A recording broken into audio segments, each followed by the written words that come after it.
Hi, everyone. Welcome to our seminar on climate provisions in budget reconciliation and the bipartisan infrastructure package.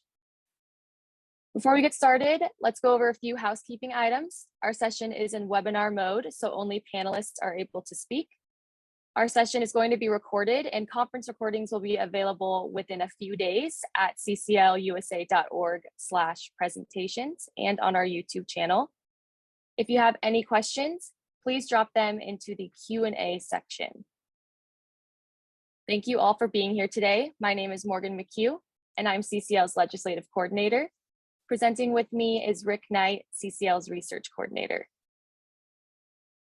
Today, I will be presenting on a lot of timely information that I'm sure you've been hearing about lately. I wanted to start off by reiterating what Danny has been saying to you all.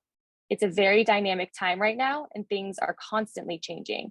We have done our best to put together this presentation with all of the information we have acquired over the last few weeks. However, some things may have changed since we first started this presentation, but we will be sure to touch on everything that we do know. So to start off, I will be going over some key topics so that we can differentiate between the different bills and packages being discussed. And then I'll go over the climate provisions being discussed and/or included within these different packages and bills. I will also talk about where carbon pricing is in all of these discussions and the implications for CCL. Rick Knight will then discuss an analysis of the reconciliation package and how likely it is to get the job done. Again, I want to preface this presentation by saying that we are going to be going over a lot of information today. We did our best to keep it as high level as possible, but we also wanted to include details that we feel are important. I know you will have a lot of questions, and we will have a few stopping points for Q&A. But in the meantime, we have 4 DC staffers from our government affairs team who will help with the Q&A section, the legislative context in the Q&A box. And we also have some help from our research team who can help with some research questions as well within the Q&A sections. So they will do their best to get to as many questions as possible while we are presenting. But we will have some time at the end for live Q&A with myself, Rick, and the rest of the team. The first topic that we're going to discuss is the bipartisan infrastructure package. So what is it? After House passage of a much larger infrastructure package and months of negotiations, in June, key senators on both sides of the aisle in the White House reached an agreement on a bipartisan framework for a comprehensive infrastructure reform bill. You'll see this bill be referred to as BIF. The resulting compromise bipartisan infrastructure package includes $550 billion in new federal investments over 5 years, while the rest of the $1 trillion is renewed existing transportation funding. The legislation covers everything from bridges and roads to the nation's broadband, water, and energy systems. The Senate passed the infrastructure bill in August by a strong bipartisan vote of 69-30. The House vote was originally postponed as a majority of the Progressive Caucus refused to vote for it until the reconciliation bill was also being voted on. However, last weekend on November 5th, the House passed the bipartisan bill by a vote of 228-206, and it was sent to President Biden's desk for signature. So let's talk about the climate provisions included in the infrastructure package. CCL worked with members of Congress for months to advocate for the inclusion of bipartisan climate infrastructure policies, going beyond the scope of what is traditionally considered infrastructure. The final package includes historic investments in resiliency, clean energy, and environmental remediation. First, I'll talk about resilience. The investments would provide $47.2 billion for climate change, mitigation, and resilience, including funding for waste management, flood and wildfire mitigation, and resilience, including drought, coastal resiliency, ecosystem restoration, heat stress, and weatherization. A portion of the funding will go to the Army Corps of Engineers, FEMA's Flood Mitigation Assistance Program, and the National Oceanic and Atmospheric Administration's program to make coastal communities more resilient. Second, I'll go over the $7.5 billion going towards clean school buses and ferries. This includes $5 billion for the replacement of existing school buses with zero emission and clean school buses, with a priority on low-income, rural, and tribal schools. It also provides $2.5 billion for the replacement of existing ferries with low-carbon ferries and to assist states with operational costs for essential rural ferries. Third, I'll talk about electric vehicle infrastructure and charging in the infrastructure bill. Another $7.5 billion would go towards alternative fuel corridors and to build out a national network of electric vehicle charging infrastructure to facilitate long distance travel and to provide convenient charging where people live, work, and shop. The federal funding will have a particular focus on rural, disadvantaged, and hard to reach communities. The next section is clean energy transmission. This bill would invest $65 billion to rebuild the electric grid. This is the largest investment in clean energy transmission and the electric grid in American history. The funding upgrades our power infrastructure, including by building thousands of miles of new resilient transmission lines to facilitate the expansion of renewable energy. It creates a new grid deployment authority, invests in research and development for advanced transmission and electricity distribution technologies, and it promotes smart grid technologies that deliver flexibility and resilience. It also invests in demonstration projects and research hubs for next generation technologies, like advanced nuclear reactors, carbon capture, and clean hydrogen. And lastly, the bill would provide $21 billion in funds for environmental remediation and addressing legacy pollution by cleaning up brownfields and Superfund sites, reclaiming abandoned mine lands, and plugging orphan oil and gas wells. We also wanted to highlight some big wins for CCL when it comes to the bipartisan infrastructure bill. After CCL's June Lobby Day, we were thrilled to see several provisions from two of CCL's supporting asks included in the bipartisan infrastructure bill. The first was the Hope for Homes Act. The Hope for Homes Act involves both short and long-term actions to help the household energy efficiency industry cope with the pandemic's long-term problems. The infrastructure bill contains provisions from the bill like the residential and commercial energy audits and their energy upgrade and retrofits process. It also includes provisions that establish training and assessment centers for workforce training, tailored to equip them to execute home energy efficiency retrofits and prepare them to dramatically improve America's current home infrastructure. The infrastructure bill also includes rebates for homeowners to invest in energy efficiency improvements. The second bill included in the bipartisan infrastructure bill was the SCALE Act. The SCALE Act would enable CO2 transport and storage infrastructure needed to scale up carbon capture, removal, use, and storage across domestic industries, including those difficult to decarbonize. The infrastructure bill contains the SCALE Act in its entirety, which will support the financing and construction of CO2 transport and storage infrastructure. We wanted to emphasize how important the work that we do at CCL is, and this is actual proof. These are huge wins, and we should all be really proud. So that's a quick summary of the bipartisan infrastructure package. This package will strengthen our nation's resilience to extreme weather and climate change while reducing greenhouse gas emissions, expanding access to clean drinking water, building up a clean power grid, and more. It accomplishes one of Biden's main domestic priorities, and it provides $550 billion in new spending for infrastructure needs, including addressing climate change and resilience. It includes provisions from two of CCL's previous supporting asks, and it recently passed the House and the Senate and now awaits President Biden's signature to become law. I do want to highlight that while this bill includes some climate provisions that we should certainly celebrate, they are not on the scale needed to address the issue without further legislation.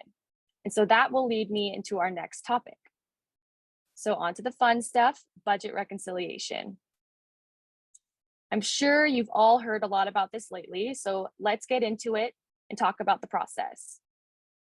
Reconciliation allows Congress to enact legislation on taxes, spending, and the debt limit with only a majority vote in the House and the Senate, avoiding the filibuster.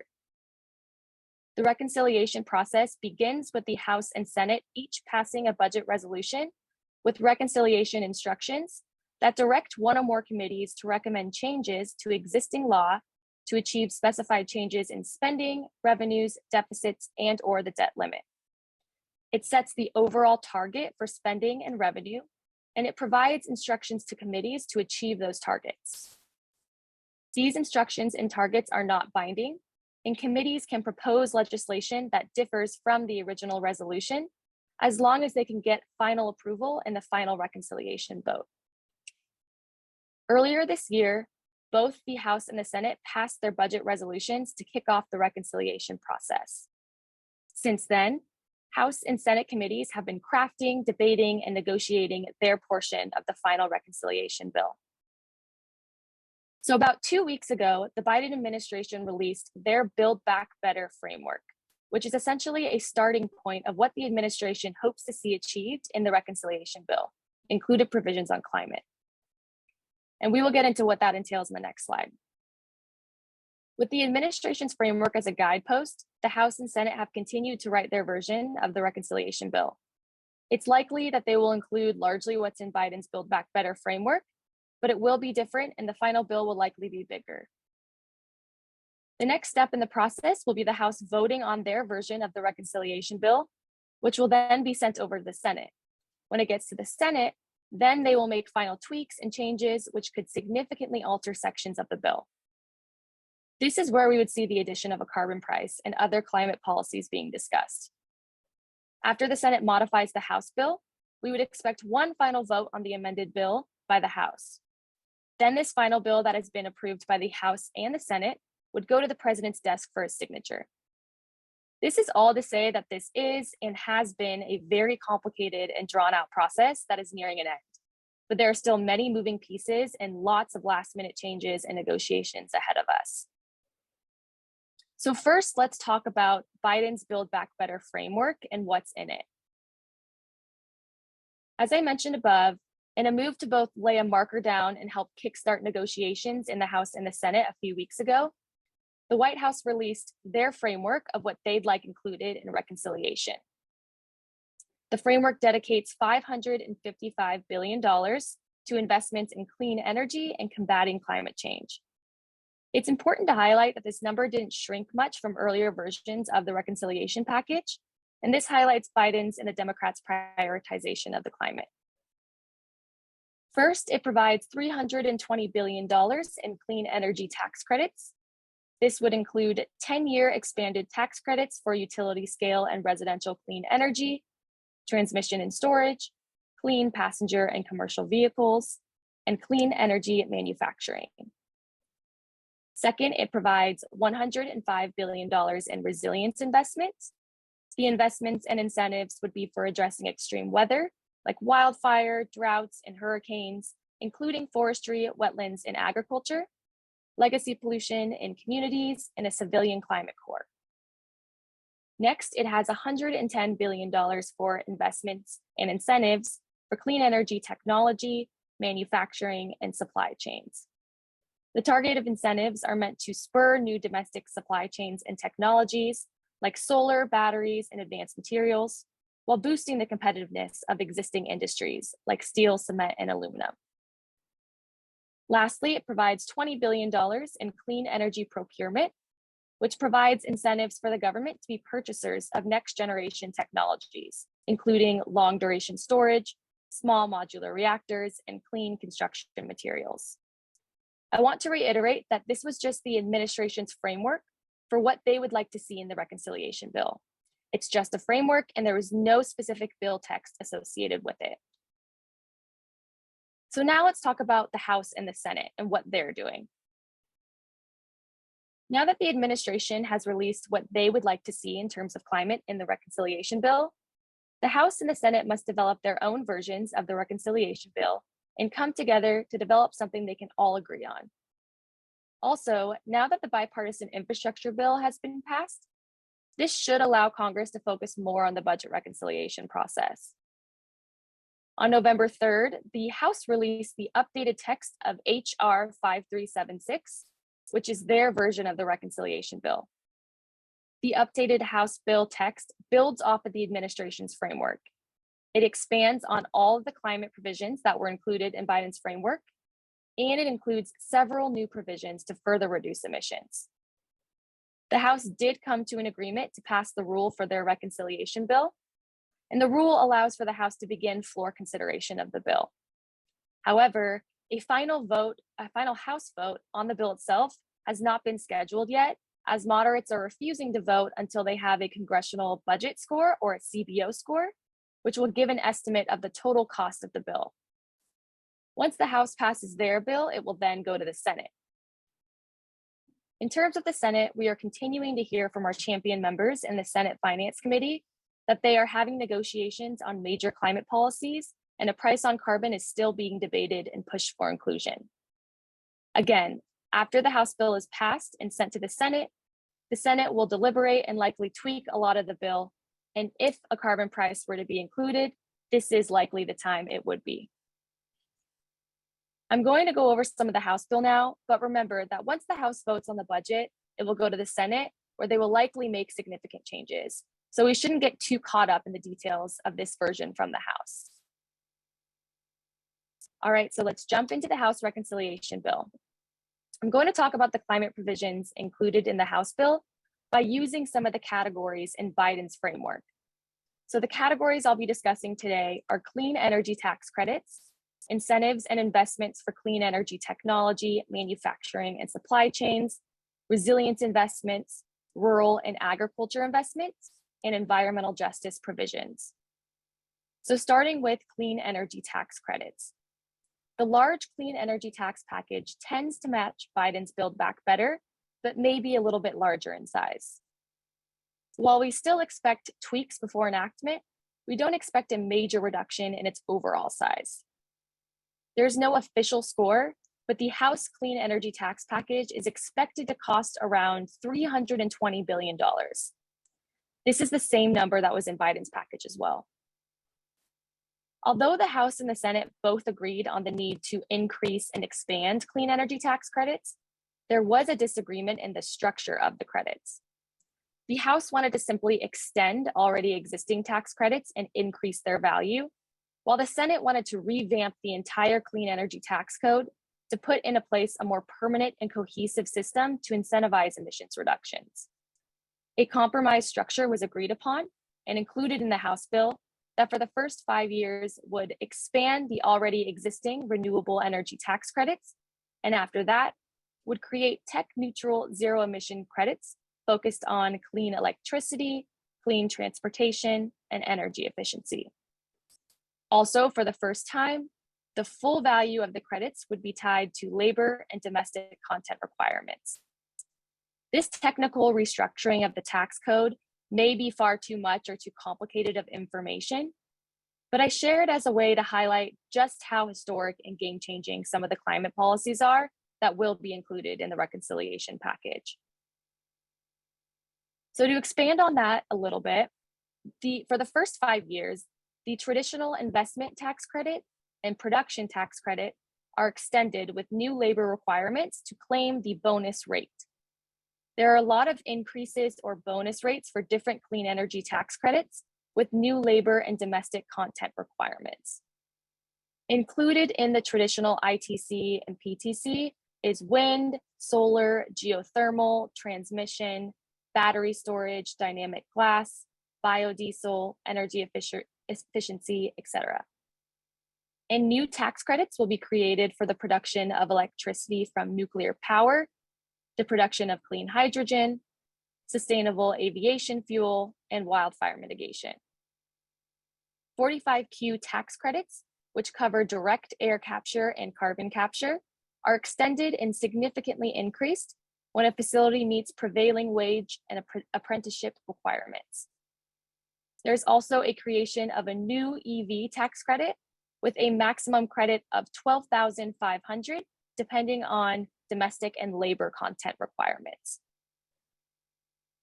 The second category that I will talk about is investments and incentives for clean energy technology, manufacturing, and supply chains. There is an advanced manufacturing tax credit that revives the 30% tax credit for re-equipping green manufacturing facilities. There is a semiconductor facilities credit, which creates an up to 25% credit for semiconductor manufacturing facilities and equipment. It will also reinstate the Superfund tax on crude oil and imported petroleum products.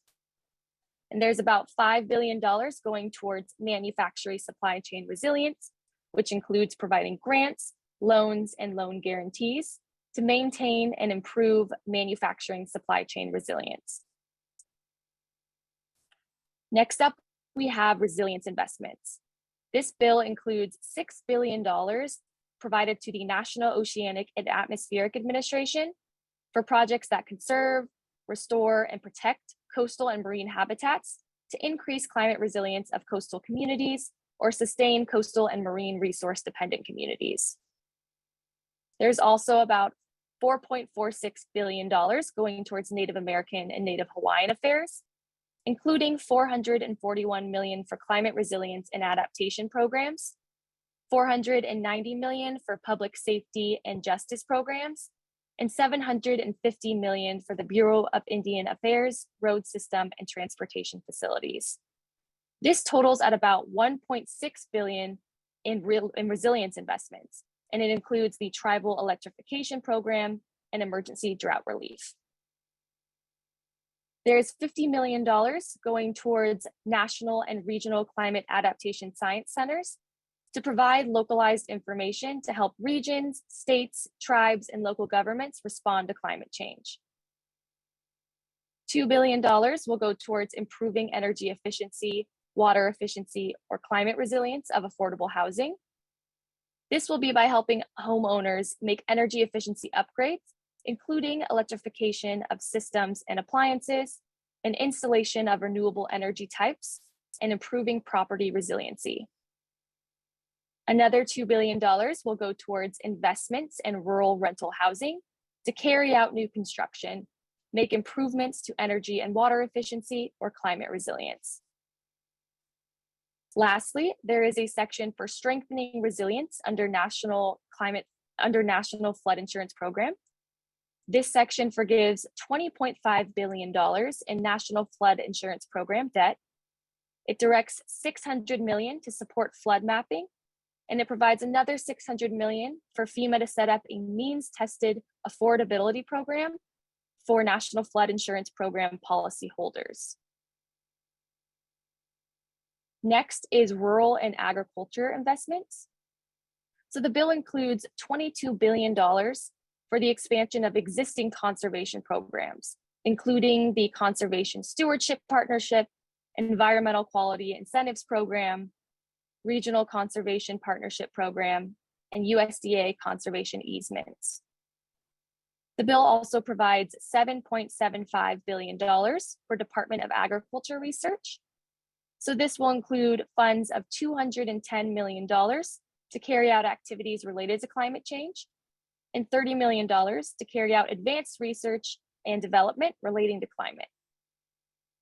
There is also a $9.7 billion for grants and loans for certain rural electric cooperatives.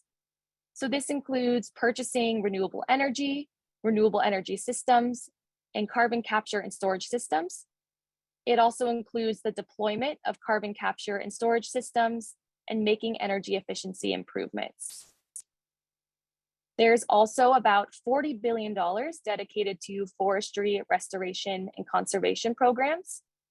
This includes $250 million for a cost share to carry out climate mitigation or forest resilience practices in the case of underserved forest landowners. It also includes $250 million for grants to support the participation of underserved and small forest landowners in emerging private markets for climate mitigation or forest resilience. Lastly, it provides $50 billion to Natural Resources Conservation Service to promote climate change adaptation and mitigation through regional climate hubs. Now I'll quickly talk about some of the environmental justice provisions included in the House bill. I know I mentioned a few previously, but these are the main three that we wanted to highlight. In terms of clean energy tax credits, wind and solar facilities using the investment tax credit could receive an additional 10% credit if located in a low-income community or on Indian land. They could also receive an additional 20% credit if such a project is on a low-income residential building or is a low-income economic benefit project. Next, there is $15.22 billion going to AmeriCorps to promote national service, including $6.9 billion to national service programs to carry out projects related to climate resilience and mitigation. Requirements for these grants include entities that serve and have representation from low-income communities or communities experiencing adverse health and environmental conditions. It also provides $4.3 billion for employment and training activities in industry sectors or occupations related to climate resilience or mitigation. So this is essentially meeting Biden's goal of establishing a civilian climate corps. Though it isn't explicitly called the Civilian Climate Corps in the House bill text, it is essentially the same thing. Lastly, it includes portions of Biden's Justice 40 initiative by requiring that 40% of investments in low and zero emission technologies benefit low income and disadvantaged communities. And it provides about $9 billion for installing zero emission technology and infrastructure in low income and disadvantaged communities. That was a ton of information, so I want to quickly summarize some of the main points. Again, the categories I just went over in the House bill are clean energy tax credits, investments and incentives for manufacturing and supply chains, resilience investments, rural and agriculture investments, and environmental justice provisions. The almost $1.9 trillion bill currently provides about $550 billion in climate-related funding, including historic investments in electric vehicle charging infrastructure, extended and new tax credits for clean energy, grants for states, localities, and tribes to reduce greenhouse gas emissions, a fee on methane emissions, incentives to reduce emissions from industrial and manufacturing facilities, environmental justice provisions, and funding for many other climate-related programs. So the House bill is really monumental in that it provides the highest amount of climate-related funding we've ever seen in legislation. Now I want to talk about some climate provisions other than a carbon price, whose inclusion and reconciliation were hotly debated and still are. First, I will start with the methane fee. Although it wasn't included in Biden's Build Back Better framework, it was included in the revised text of the House reconciliation bill. The methane proposal would provide $775 million in loans, grants, and other subsidies to help energy producers cut methane emissions and impose steep fines for excess emissions. The proposed legislation imposes fees of $900 per ton of excess methane in 2023, increasing to $1,200 per ton of excess methane in 2024, and $1,500 per ton of excess methane in 2025. Beyond that, it would be applied to each ton of methane emitted from a facility above a threshold based on facility sales. The proposed legislation directs EPA to impose this charge on the reported tons of methane emissions from production facilities and non-production facilities that reach a specific percentage of the natural gas sent to sale from the facility. In essence, the legislation defines the appropriate level of waste for facilities based on the role it serves in the natural gas market rather than the technology it employs. However, Democrats may still have some negotiating to do when it comes to the proposal to reduce methane emissions because several moderates are strongly opposed. Next, I will get into the Clean Electricity Performance Program. So this was an extremely popular policy approach among progressives. The CEPP would essentially use federal money to pay utilities to pick up the pace on selling clean electricity to Americans. The legislation says that if a company that sells electricity to consumers increases its share of clean energy by 4% every year, it can tap into the CEPP's $150 billion grant program. So by clean energy, we're talking wind, solar, geothermal, nuclear, and hydroelectricity. The proposal also included penalties or fines if a company did not meet that threshold. In September, the House Energy and Commerce Committee approved the $150 billion CEPP. However, Senator Manchin and other moderates were extremely critical of the CEPP and would not support the program, thus essentially making CEPP dead. When Biden's framework was released, it did not include the CEPP, and neither did the House Reconciliation Bill. Now I'm going to jump into Senate reconciliation action. In September, Senate Majority Leader announced that they had reached an agreement on the framework, and committees began drafting proposals for their version of the reconciliation bill. As of now, the Senate continues to negotiate and is working towards their final product. Again, because there is this December 3rd debt ceiling deadline hanging all over this, House Majority Leader Steny Hoyer said the reconciliation legislation would be passed before the November 25th Thanksgiving holiday. In a statement, House moderates said that they would allow for a vote no later than the week of November 15th, though this vote may still hinge on what the final CBO score is. Senator Manchin also believes a deal could be possible by Thanksgiving, and he was quoted saying that if everybody worked real hard, that he does believe they can get it done before Thanksgiving. Even if they do so, it will then take a few weeks to turn an agreement into bill text and then vote on it. After a Senate vote, the bill would go back to the House for a final vote before going to the president. And this last week, Congress was in recess, which is a good thing because it allows for the focus to be on solely deal making. So now it's time to address the big question that I'm sure you all have. Where's carbon pricing in the mix of these discussions, and what does this mean for CCL? In September, a Senate Finance Committee document was circulated around the Hill that included a carbon price as a topic to be considered in their potential proposals. Since then, there have been ongoing conversations between our climate champion members in the Senate Finance Committee, as well as other key moderates like Senator Joe Manchin and Senator Kristen Sinema, about the inclusion of a carbon price in reconciliation. The media has also reacted positively to carbon pricing. In September, the New York Times reported that Senator Ron Wyden of Oregon, the chairman of the Senate Finance Committee, confirmed that the Senate Majority Leader had asked him to craft legislation that would put a price on carbon emissions, but to ensure that the policy would respect Mr. Biden's pledge not to raise taxes on families earning less than $400,000. That could be done with some kind of rebate or carbon dividend. Again, this came after the Finance Committee document was released, showing consideration of a rising carbon price paired with rebates for low-income taxpayers.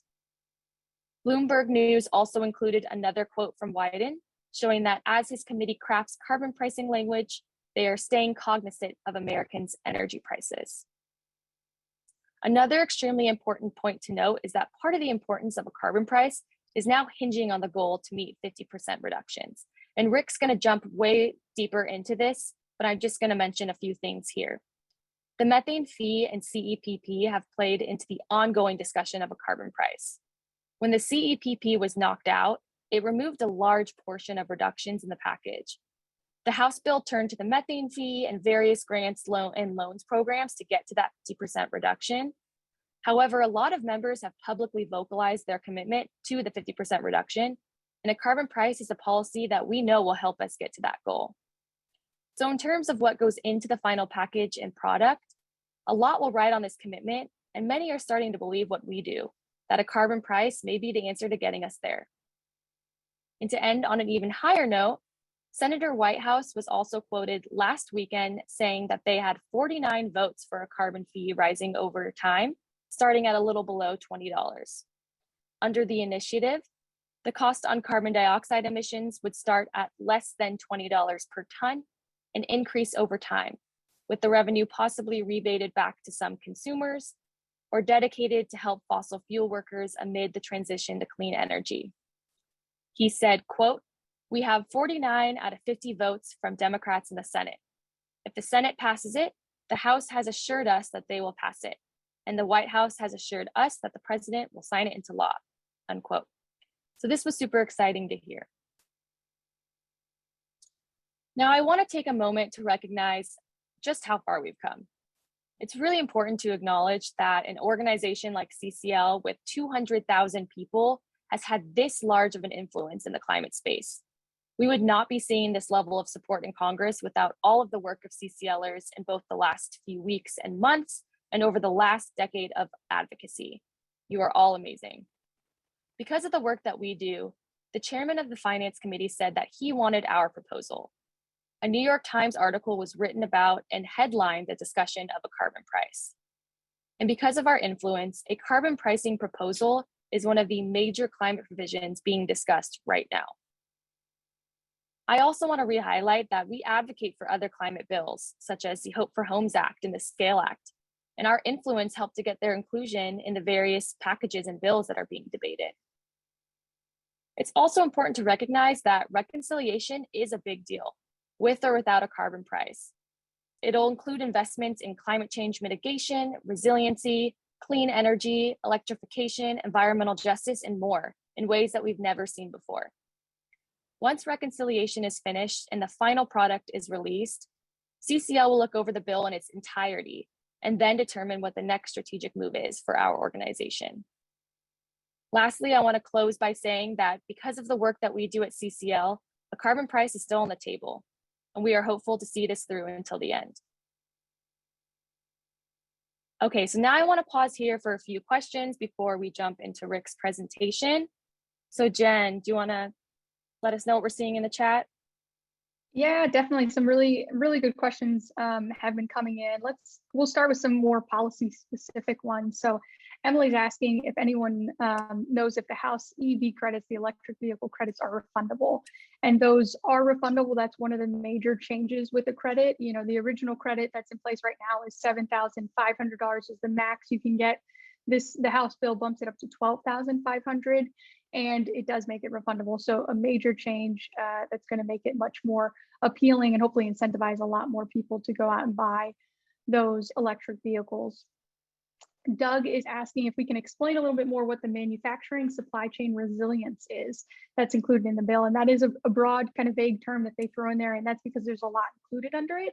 It touches a lot of different aspects of the economy, a lot of different industries, but the major point being that there's a lot of gaps in the supply chain, a lot of areas where supply chains are getting held up because we don't have the parts here in the US, or there's specific components coming elsewhere. We saw that a lot during COVID, obviously, with the hang-up. So that resiliency covers a wide swath of responses, one being just mapping out supply chains, so having a better understanding of where everything is coming from, all the different components, what's necessary, mapping it out, understanding where some of the hiccups might be, where are some of the gaps, and then grant programs and other kind of partnerships with the private sector to really close those gaps, to make sure that once we understand where things are getting held up in the supply chains, we're able to fix those. So maybe it's manufacturing a specific component of solar panels in the US, or any kind of niche issue like that, helping, the government helping private sector kind of come up with a solution to that, so we don't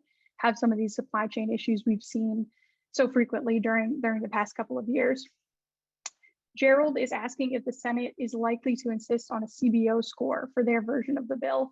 And yes, so not insist, but the CBO does have to, the Senate does have to have a CBO score in order to vote. And that is because of the reconciliation process. It's like Morgan mentioned, it's a unique legislative process where they can bypass the filibuster and just move forward with the 50 votes, plus in this case, the vote of the vice president, to move forward with the bill. But in order to go through that reconciliation process, there are different requirements. And one of them is that they have to have a CBO score before they vote on it. So yes, that is one of the things it is they're waiting on, as are moderates in the House. Alex has asked what the difference is between a dividend and a rebate. Typically a rebate is rebating a portion of the money you've already paid. So in terms of taxes, you've already paid that money throughout the year in your paycheck, so you're getting back sometimes a rebate at the end of the year when you file. In this case, what has been talked about and what is understood, if a carbon price is to be included, it will have a dividend attached to it. So we have had assurances from everyone on the Senate side who's championing this, and the administration, and everyone who's considered a carbon tax has confirmed that a major portion of the revenue generated by a carbon price would be given back to low middle income households in the form of a dividend, should it be in the final bill. All right. David's asking, is it fair to say the Buildback Better framework is taking its lead from the climate crisis subcommittee in the House? And I think definitely there is a lot of good work that came out of that subcommittee. And I think it's one to keep watching because they're going to do a lot more in the area going forward. I think a large portion of the bill is also coming from obviously input from the administration and longer term efforts in the House and Senate. So there's more that's gone into the package, but I definitely think that subcommittee has had a really strong hand in kind of advising and crafting some of the provisions that are getting included. Let's see what else. Richard asks, sorry, Richard is asking, is there a snowball's chance in hell that Manchin would support a carbon fee? And I think definitely, I think the door has not been shut. Everything we've heard, both from Manchin's office and other folks who are having those key conversations with him, they are saying that yes, the door is open. He has not said he's going to oppose nor support the policy. So as far as we're concerned, that is a good sign for now, and we're in a good place. David is asking, do the tax incentives provisions included in the bill include phasing out existing fossil fuel tax incentives or just the new incentives?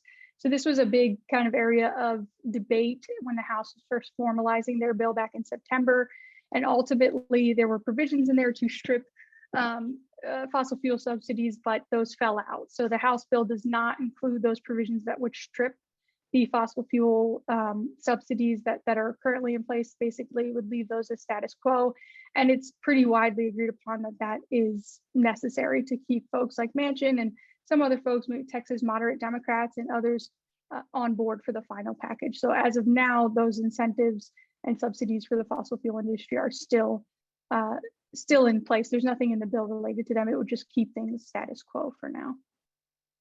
All right, Phil is asking, if it's not included in reconciliation, what's the possibility of including a standalone bipartisan carbon pricing bill?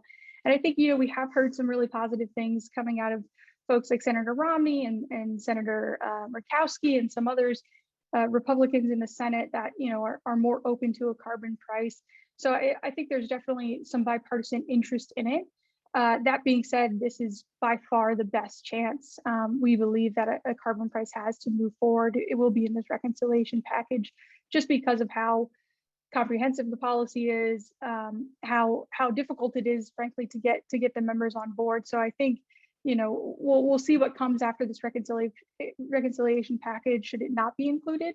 There's definitely appetite, I think, for bipartisan action, but will it be a carbon pricing bill? I think that's a little too soon to tell what the appetite would be for that should it be left out, but hopefully we will never have to contemplate that. All right. So Marianne is asking, what about Senator Sinema? Where does she stand? Is she a supporter or is she in play like Manchin? And definitely, I think she's definitely in play. We've had conversations with her office. A lot of great volunteers have done tremendous outreach from the state of Arizona, and everything we are hearing is that she's also very open to the policy.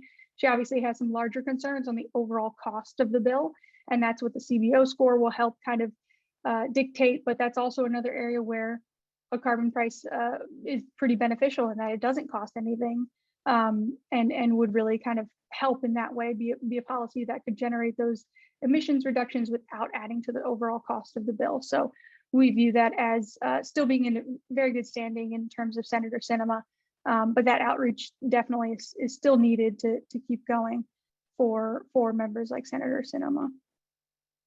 All right, Bob's asking a question on inflation and how does the inflation threat affect the chances of carbon pricing be added to the bill? I think the inflation debate generally is concerning for the overall bill. There's a lot of concern that having this level of spending, this great of a cost right now, given the inflation we're seeing, is troubling, not just for political messaging for folks who are in competitive districts, but just for the economy overall.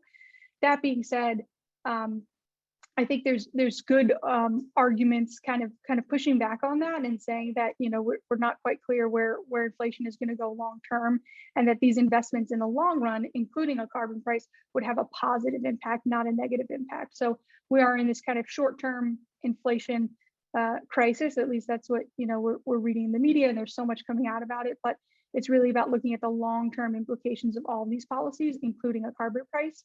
And when you do that, it definitely comes out to be more beneficial than not. So it's definitely a concerning narrative that's playing out for the whole bill, and something we need to be mindful of and make sure we're pushing back on and explaining how this can kind of counter that short-term issue we're having. Yeah, David's asking, how are members of Congress looking at this? A carbon tax, or B, a carbon price? And I think, you know, it depends on the member. I think definitely in terms of messaging, a price on carbon, more specifically, a carbon cashback, a carbon dividend is the way to message this. I think a tax is not as helpful of messaging, especially if you are talking to a moderate member, anyone who has any concerns about this policy, really highlighting potentially for folks, you know, further on the left, that it's a polluter fee, it's a tax on the polluters, is a helpful way to frame it. We're really focusing and honing in on the fact that this would be money back into the pockets of middle and low income households, because that is really one of the biggest selling points of this policy for folks who are still on edge about it, who are uncertain. That's really one of the selling points to get them there. Is it gets the emissions reductions done, but it does it in a way that's making American households whole, or even then some, giving them more than the polluter fee would cost. So I think that messaging is important to kind of be mindful of when you're going into offices. All right, Jen, let's take like one or two more, and then we'll jump into Rick's presentation. That sounds good. I saw a question, I can't track it now, but someone asking, is it possible that this is going to be pushed off till next year? And I think, you know, repeating what Morgan said, this is a dynamic time. We're not exactly sure what the time frame is on all of this. There are a few deadlines coming up in early December to fund the government, to you know, deal with the debt limit again somehow. So there's a lot of stuff that has to happen in December. Everyone in the Senate, Senator Schumer, all the key senators, including Manchin, really want to get this done. They are putting out public statements that they'd like to have this done, you know, in the next few weeks. So we are hopeful we get there. That being said, there's a lot, you know, the Senate and the House both have to work out. So we just have to kind of be patient and pace ourselves, make sure we're doing what we can, but keeping track of our time and taking care of ourselves while we're doing it, and waiting this out a little bit. The last question I'll take is what's happening in the House with the Growing Climate Solutions Act, from Dan. And that's a great question. It's a tremendous bill that passed the Senate with bipartisan support.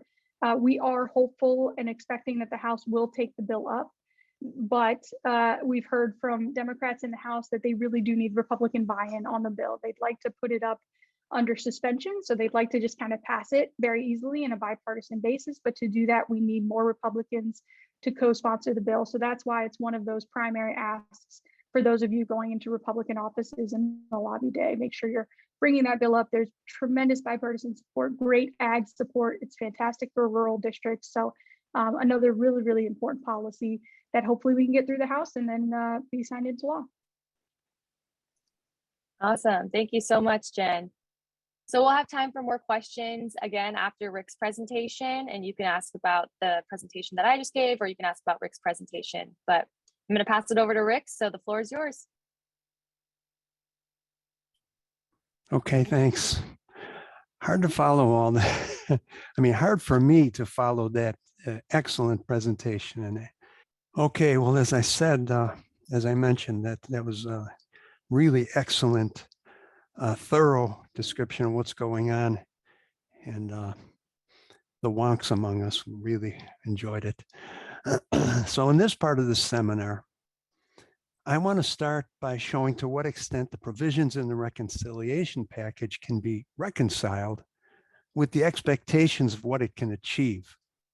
And that requires some way of forecasting the emissions reductions. So first, I want to clarify some terminology for talking about predicting carbon emissions cuts. Carbon dioxide equivalents, or CO2e, it's a way to score each ton of a greenhouse gas based on its relative global warming effect. compared to carbon dioxide. Those gases are mainly methane, nitrous oxide, ozone, and some other industrial gases. So for example, when methane is emitted, it's around 100 times as potent as CO2, but then starts to quickly break down, and therefore its long-term effect declines. So averaged over 20 years, its net impact is about 85 times that of CO2, and over 100 years, it's about 35 times. If methane is taxed, lawmakers will have to agree on a time frame. And it looks like in the methane fee that Morgan mentioned, they were using the EPA standard of 25 times CO2. There's a reference year, which is 2005. And what does this mean? 2005 was a peak year for US emissions at around 6,700 megatons of CO2 equivalent. And so it's being used as a yardstick for future emission reductions. Emissions have been gradually coming down since 2005, due largely to a shift from coal to natural gas in the power sector, along with strong growth of renewables. So using 2005 as a reference year for emissions reductions gives you a more impressive sounding goal than using current emissions. And I'll say more about that. The target year for cutting emissions is 2030. That's the year in which the US aims to reduce emissions to 50% below 2005 levels. That means aiming to cut about 3,350 megatons of CO2, CO2 equivalent by then. Of course, that doesn't mean climate change is solved. It's just a milestone that the president has committed us to. And it's not easy at all, but we need to understand that it's just a way station on a long road. Finally, you'll see the term BAU, which stands for business as usual, a prediction of what to expect if nothing is done to change course. So with that, let's see where we can get the data that we need. We identified 7 sources of business as usual, or BAU, emissions data. The Climate Action Tracker, let me get my laser pointer here. Okay, so the Climate Action Tracker. Columbia's Center on Global Energy Policy, or CGEP. Energy Innovation, this thing jumps around. I'm not going to use that. Energy Innovation Policy and Technology out of Stanford, Princeton University's Zero Lab, Resources for the Future, a DC think tank, the Rhodium Group out of New York, and finally the US Department of Energy. All of these groups rely on different models to assess how carbon emissions will respond to various policies. For the next few slides, we'll focus on the Rhodium Group, and you'll see why. The Rhodium Group was founded in 2003. It's a respected think tank that is active in energy and climate analysis. This last October, they published a report titled Pathways to Paris, and specifically to show how the 2030 goal could be met with current and proposed government policies, including the ones in the Build Back Better package and the infrastructure bill. This report describes what they call a joint action scenario, and supporters of the president's plan point to this report as validation of the 50% decarbonization promise by 2030. This joint action scenario consists of 4 main action sectors. Congress, which is of course CCL's playground. On the table are 3 pieces of legislation: the Infrastructure Investment and Jobs Act, or what was termed the BIF in Morgan's presentation, the Build Back Better framework, and both of these Morgan described in detail, and a possible methane fee. The White House, which works its will through the various agencies, and in the case of climate change, that would be mainly the EPA, although other cabinet Departments like energy, transportation, and agriculture could also be involved. Rhodium also posits that the states would need to take complementary action, specifically a group of 25 states that they term leadership states, if we hope to meet the final goal of 50% reduction by 2030. And finally, the last kind of action area or action sector is voluntary action by corporations. That they make up the final piece of that joint action scenario. So that scenario posits that all four of these need to be active in reaching that goal. And I just want to mention that this infrastructure bill, the IIJA, or the Bipartisan Infrastructure Framework, has already passed, and it's on the president's desk. Now, here's a chart from the Rhodium report showing how the joint action scenario could reach 50% emissions reduction by 2030 based on Rhodium's own modeling and the previously noted contributions from those four action sectors. But unfortunately, how much of these reductions come from each of those sectors was not spelled out in the Rhodium report. So we looked to other sources to try to get a handle on that breakdown. We start by looking at another chart from the report that extends back to 2005. Okay, right here. And it shows the level of net emissions for past years and then forecasts how the BAU, or current policy, emissions would land in 2030. Their analysis puts that outcome between 17 and 25% below the 2005 level. Now remember, this is the forecast with no new policies, no Build Back Better, no carbon tax, no regulations, no nothing. They also show some other stuff about the gap, but I'm gonna erase those, make it easier to see what I want to show you. Just to get a visual sense of where we're starting out, here's the 2005 emissions level, and down here is 50% below 2005. And here's where we are today, about 20% below 2005. And here's what we need to do in the next 8 years. It's a pretty steep drop.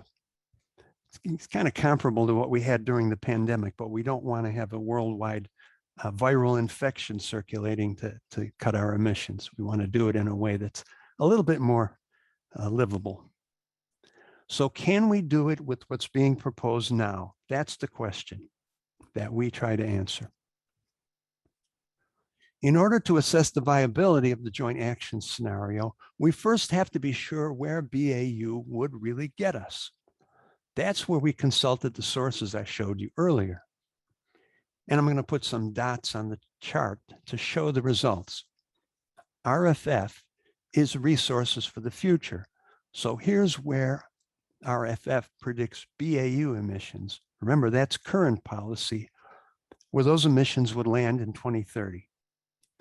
EIP-NT is Energy Innovation Policy and Technology. And here's where a simulation that came out of their online energy policy simulator would get us in 2030. Here is where the US Department of Energy forecasts in their annual energy outlook. Here is where the Columbia Group, CEPP, predicted.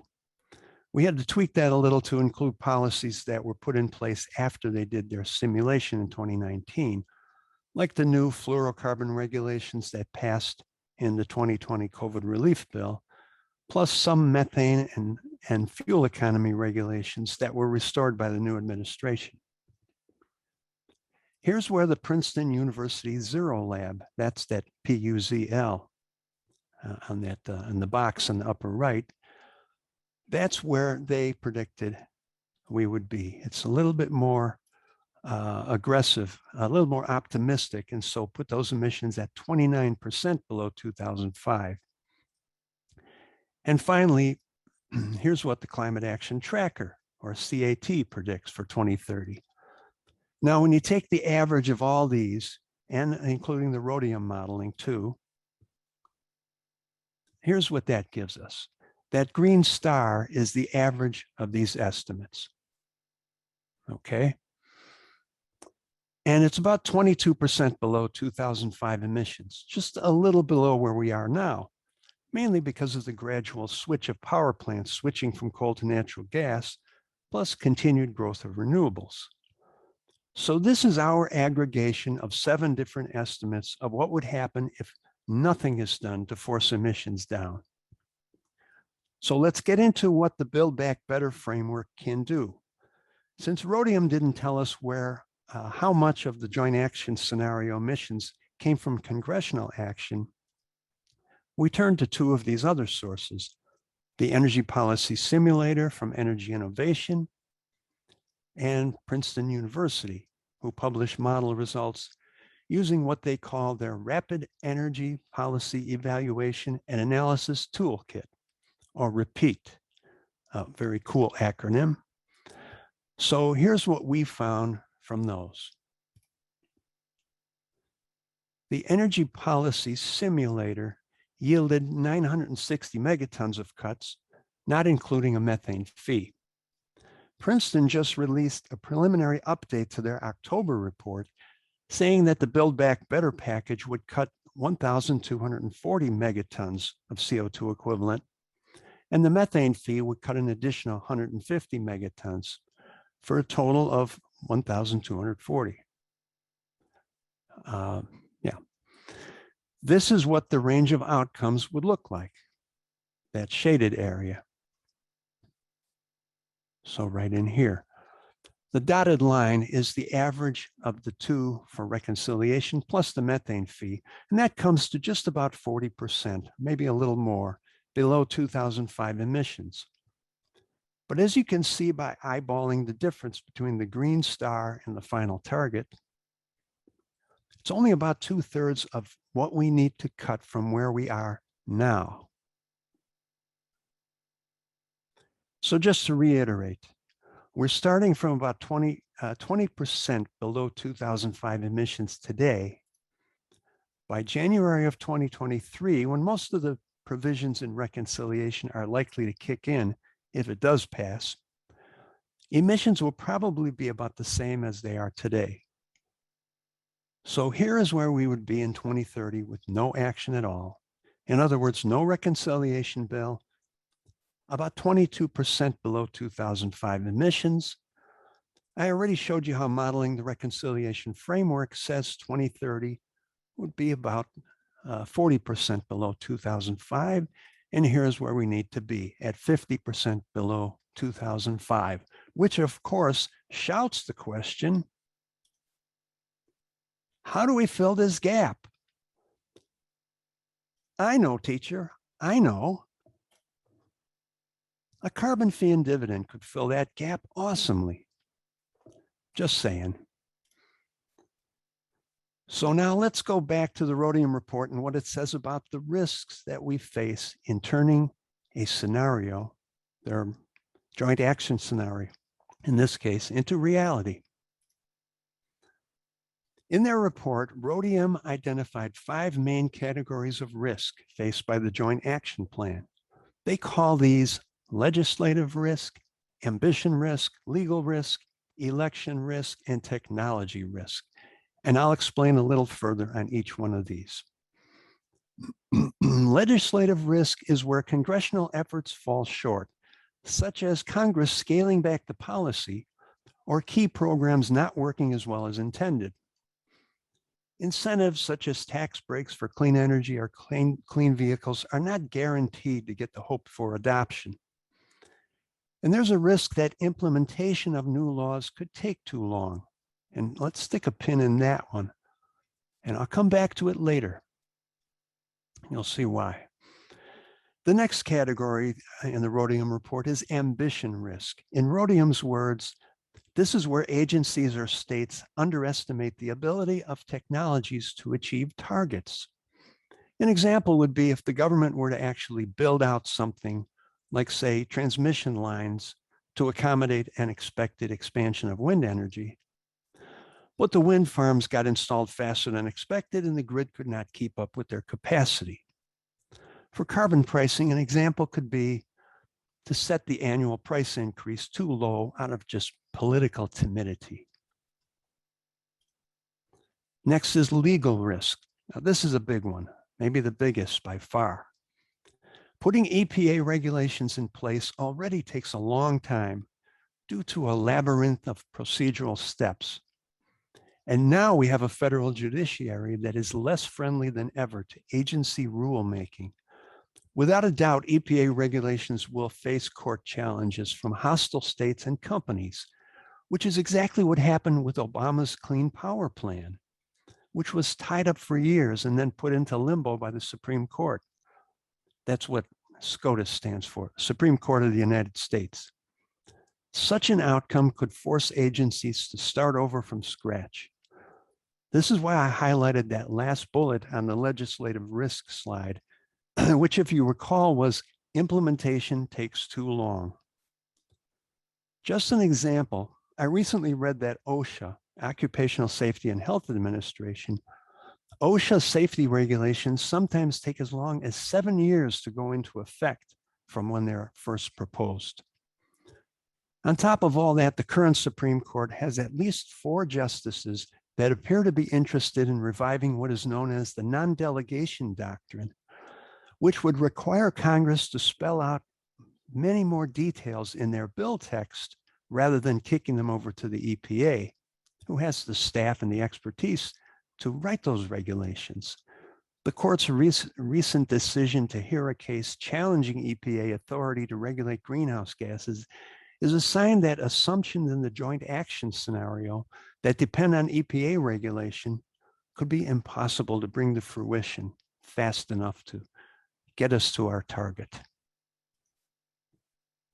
Now next, election risk is simply the risk that changes brought about by future elections in Congress and or the White House could delay or even stop implementation.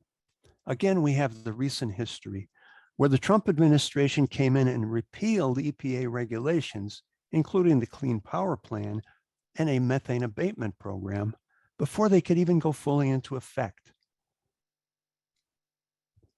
So even without a change in the White House, a Congress that becomes hostile to climate regulations could simply cut funding to carry out those policies.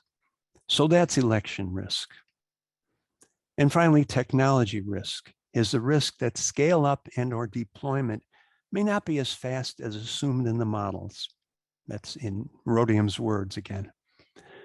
This is kind of the mirror image of ambition risk, in that various technologies may not measure up to expectations.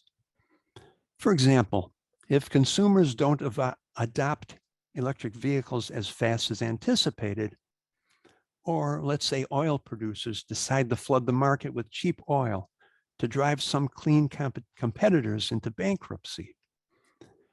Now the question is how to relate these risks to the 4 action sectors in Rhodium's joint action scenario. In other words, where do those risks show up in relation to what Congress is doing, what the White House is doing, what the states are doing, and so on? So first, if we isolate on just Congress, we already have a pretty good handle on these risks.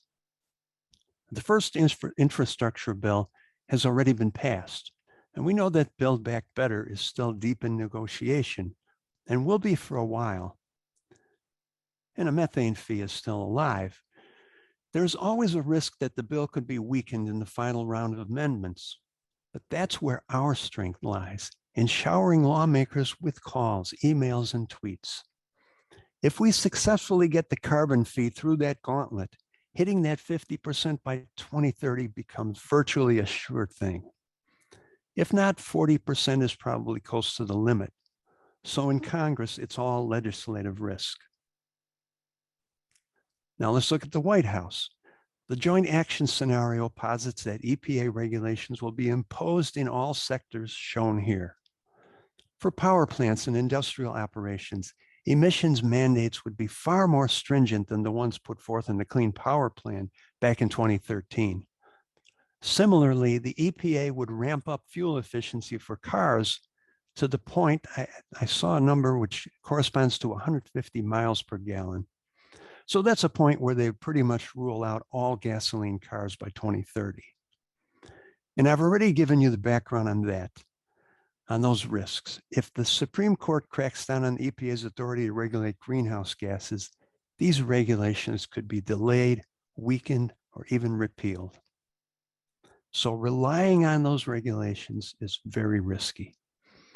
As for the states, the joint action scenario foresees actions on clean energy standards or renewable portfolio standards, clean vehicle sales mandates, perhaps so-called low carbon fuels, which mostly means biofuels, in-state methane leak abatement, and nitrous oxide abatement programs, mainly in agriculture.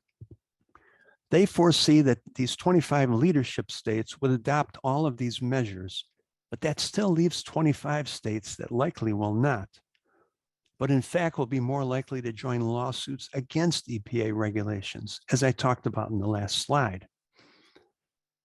And with free travel and commerce across state lines, there's a clear risk that emission cuts in one state could clearly be wiped out by leakage to another.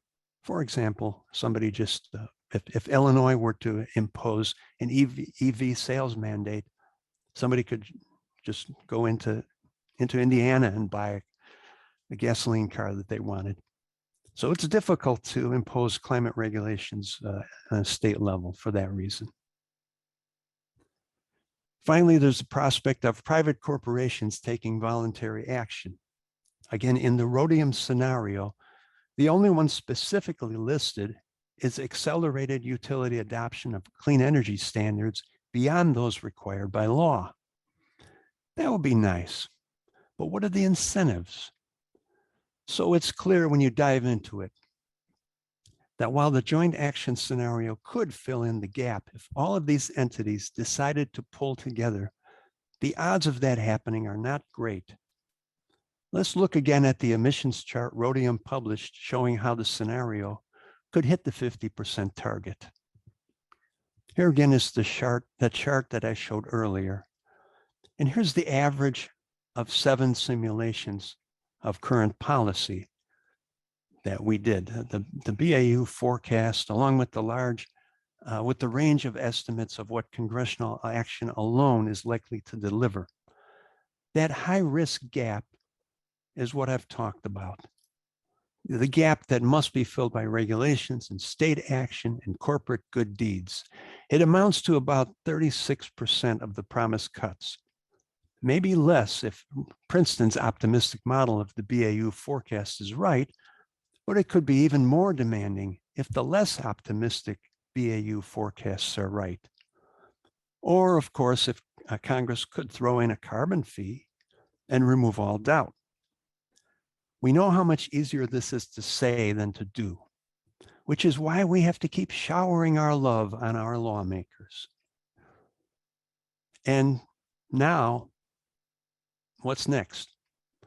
Whether we succeed or not this time around in getting carbon pricing into this framework, either way, we need to celebrate how far we've come, as Morgan told you so eloquently.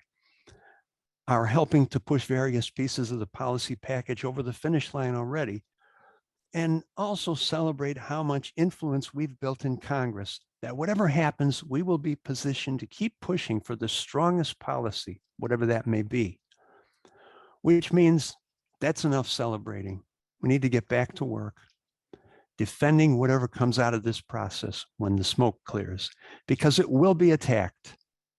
And if a carbon fee is not part of that castle wall in this go around, if you know anything about castles, their defenses were constantly improved and upgraded to keep their occupants safe from the barbarian hordes outside.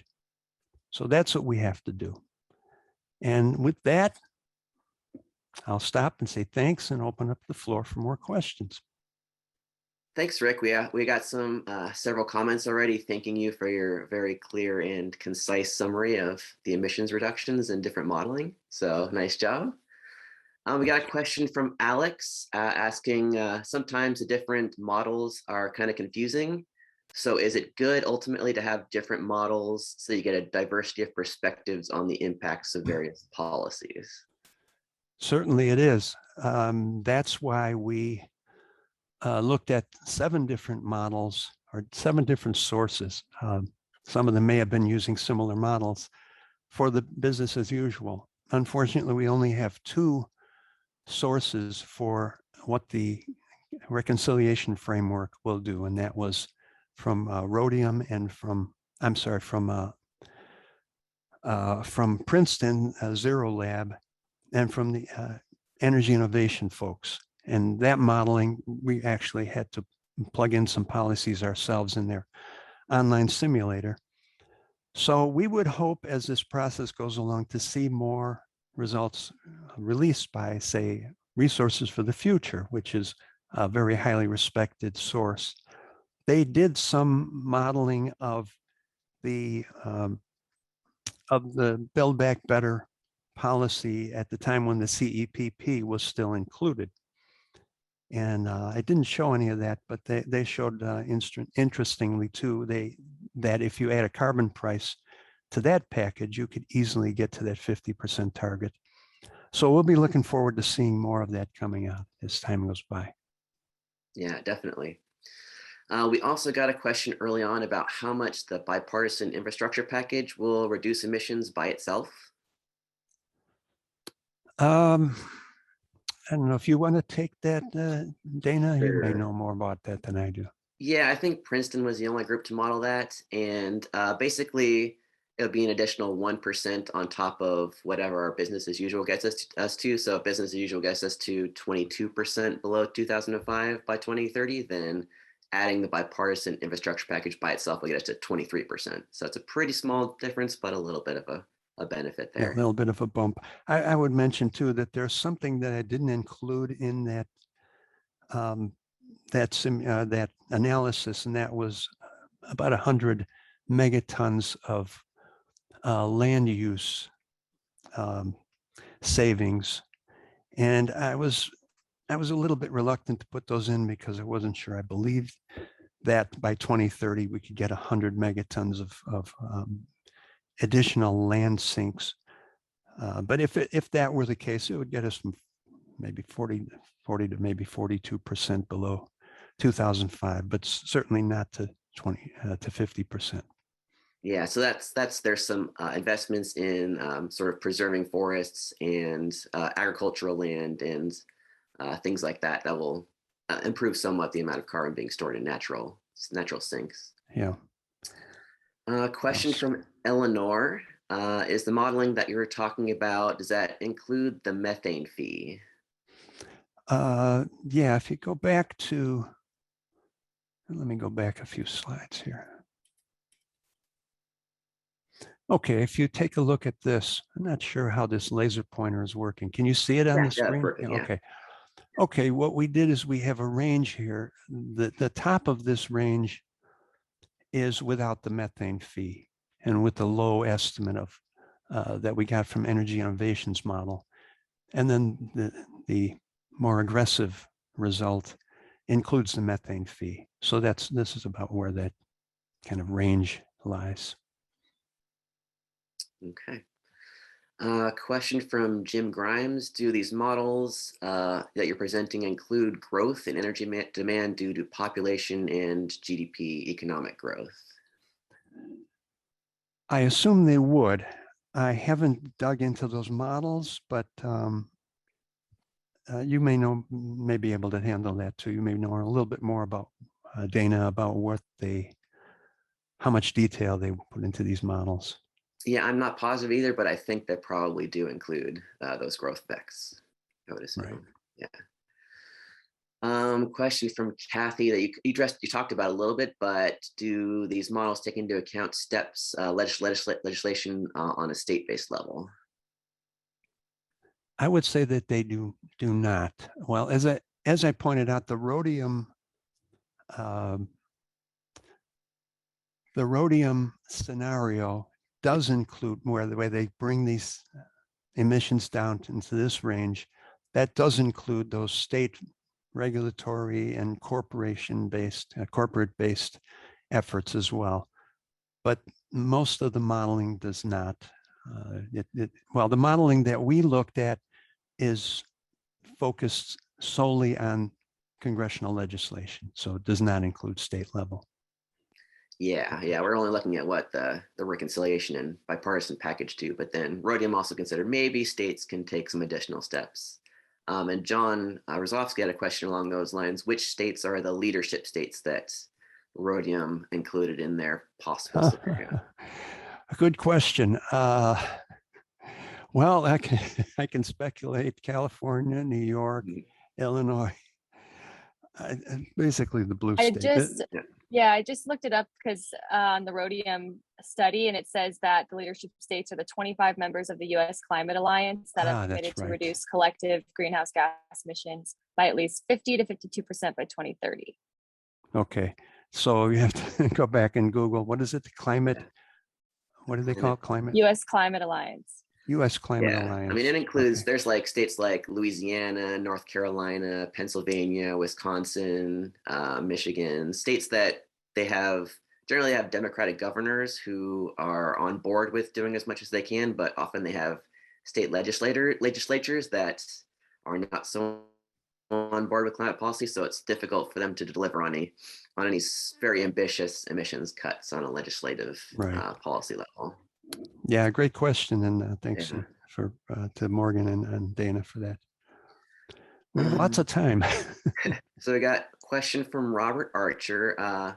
He talked about Rhodium having underestimation of technology as a potential impact, but don't we have to worry about the risk of under effectiveness of implemented programs? Because yeah, I think that they covered that in those risks that they identified, kind of two sides of the coin, at what they call action risk or inaction risk, or ambition risk, is that states don't enact, or federal policies don't enact strong enough policies. And the other side, technology risk, if they rely on technologies that don't quite measure up. So I'm not sure if that answers the question, but anybody else want to read the question again? Let me make sure I answered it.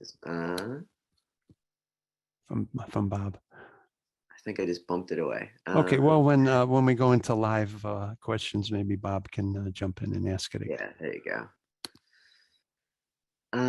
We got one from Dave Kane. EPS uses a systems dynamics model. How many models we examined are real economics-based models?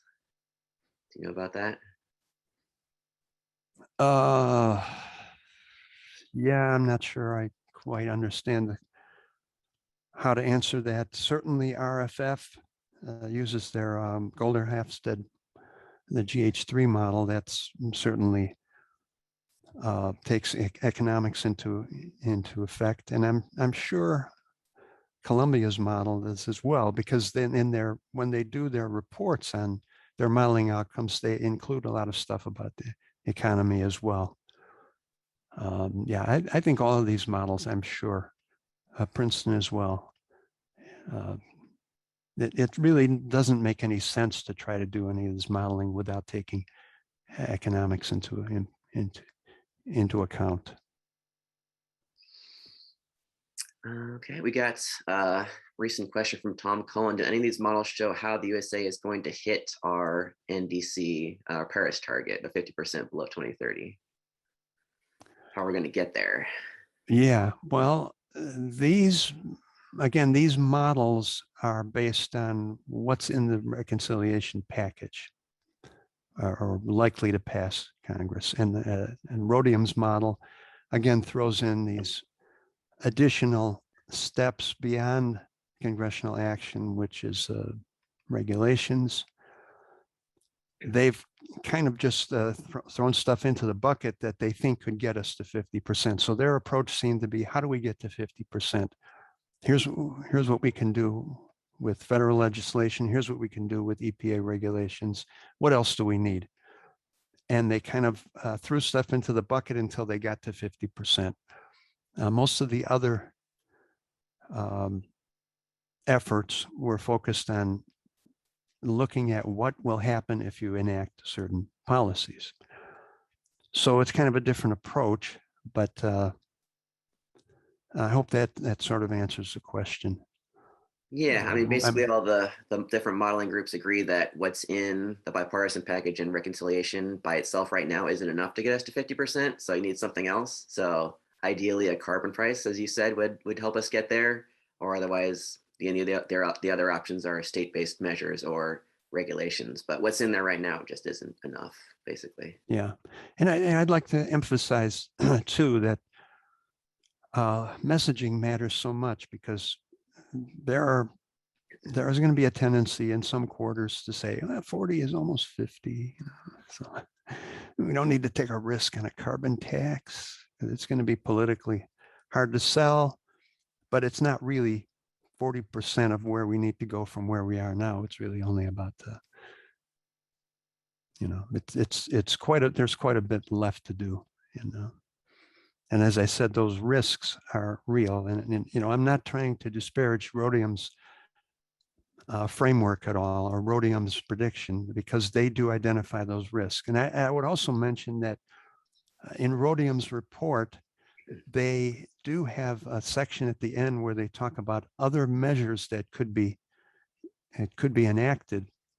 And the first one they mention is a carbon tax, carbon price, carbon fee. I know there's interesting debate about whether it's a tax or a fee and all that, but they mention that type of policy as being the number one choice if you want to overcome those risks that they've identified. Let's see, we got one from Kenneth O'Hare. My buddy. If reconciliation doesn't pass, then how aggressive a carbon fee alone would we need to get to 50% by 2030? Wow. Back to the Energy Innovation Act. Yeah, basically. Yeah, which probably would get you to middle 40s from the modeling that we've seen from RFF. So you do need a little bit more, but the point we've always tried to make in our lobby meetings is that the carbon fee gets you there for free, no additional government spending. And so that should be attractive to some of these deficit hawks. But yeah, it's something actually we have, now you're jogging my memory, Ken, we have done some simulations using the Energy Innovation Simulator to see where we would need to be to get to 50%. And it's something on the order of $65 plus a $25 a year increase, something very aggressive to really get there with a carbon fee alone. I'd have to kind of dig that up. Maybe I'll send that along later. Okay, we got a question from Bruce Beck that probably anybody can answer about border adjustments. Basically, can we estimate global reductions may be enhanced more readily if the U.S. adopts a carbon fee, thereby incentivizing similar action by other countries? Yeah, well, we know that the carbon border adjustment is alive in the Senate discussions. And if you watch Danny's talk yesterday, you would have heard him say that if a carbon fee is in the Senate package, it will include a dividend and it will include a border adjustment, because there's a lot of concern from a few lawmakers who feel that the border adjustment could really hurt them. The U.S. as a whole, probably not so much, because we really don't export that much carbon intensive goods, but there are certain selected places where there are important businesses that do that. So I'm not sure if I'm answering the question. You want to follow that up and anything else, Dana? No, I mean, it's just, the idea of that's why the European Union, for example, is putting on a border adjustment. So that's encouraging other countries to implement their own carbon price. So if the US did the same thing, then that'd just be that much more incentive for other countries to put on their own carbon prices, so that they're keeping the money within their own borders instead of sending it to different countries. Yeah, if Jory was here, maybe he could have a little more insight to add, but I guess he's in a different session. Okay, anything else? I mean, there's a lot of questions. I'm just trying to filter through all of them. Sure. We got a question from John McGarry. Have we include or considered carbon capture and sequestration in here anywhere? I think virtually all of the carbon pricing proposals have carbon capture and sequestration refunds.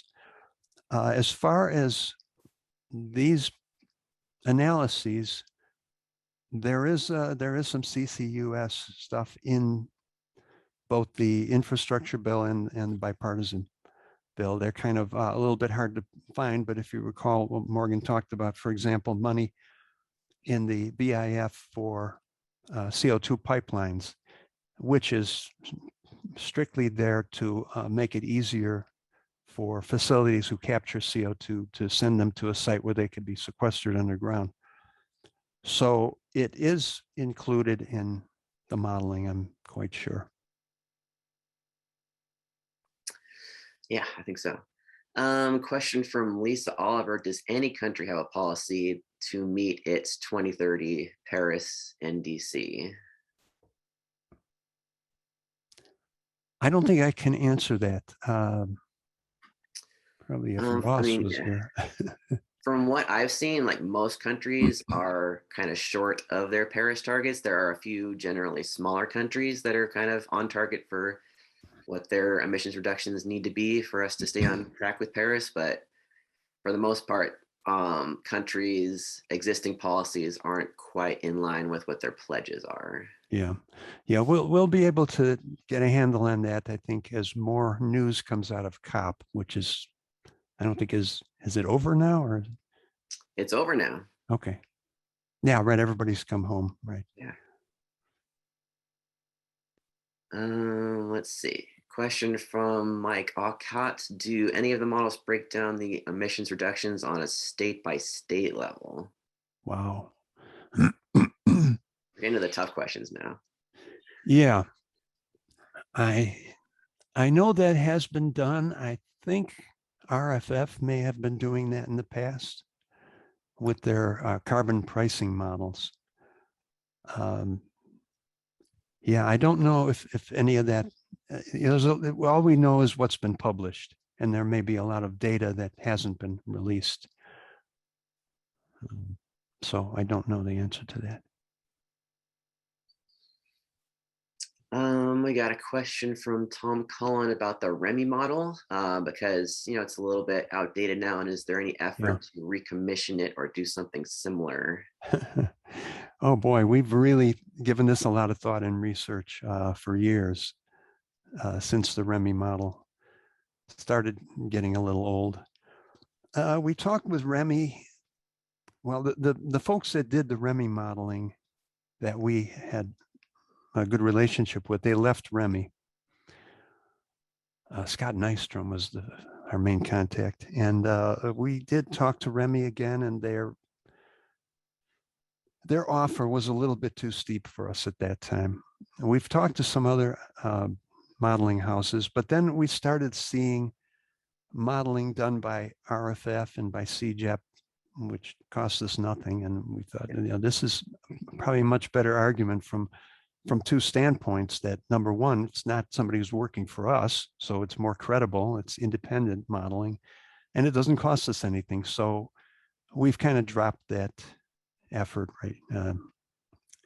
That initiative to look for another REMI 2. Yeah, that makes sense. I mean, there's a lot of groups doing different modeling, some of carbon pricing and some of other climate policies. So there's a lot of options out there. Let's see. I had a question and I lost it. Let's see. Okay, about potential gas exemptions from carbon pricing. So it's kind of a technical question. So if we have a fee on oil coming out of the well, wouldn't that make it difficult to exempt gasoline basically, or will refineries receive a rebate? This is a very technical question that I don't know the answer to. Yeah, there's also always been a big question of where is the fee imposed. Mhm. CCL has always pushed for doing it at what we call the first point of sale, which would be upstream of the refinery someplace. There's a very detailed study we did on that along with Team Oil. And if you go to Team Oil Action Team's webpage on community, you can find the, I'm trying to think of what it's called, the point of assessment paper. And we make an argument as to why that would be the most sensible way to go. In the legislation, it's not clear in any of the legislation we've seen coming out of Congress where the fee exactly would be imposed. The oil companies who have been in discussion with lawmakers have been pleading for it to be imposed at the refinery exit so that they don't have to pay anything on the emissions that happen during the refining process. So, but what I would answer as a speculation, just my particular view on this would be if you impose a fee on the oil coming out of the well or someplace upstream in the refinery, you could just give them a refund of the fee at the point where the gasoline leaves the refinery or maybe where it goes into the terminal. Somebody gets a refund. It could be the people that deliver the gasoline to the gas stations, the distributors. So that would be a fairly easy thing to enact. And interestingly, RFF did, in some of their early modeling of the reconciliation package as it looked maybe earlier in the fall or in the late summer, they did look at with and without a gasoline exemption for a carbon fee.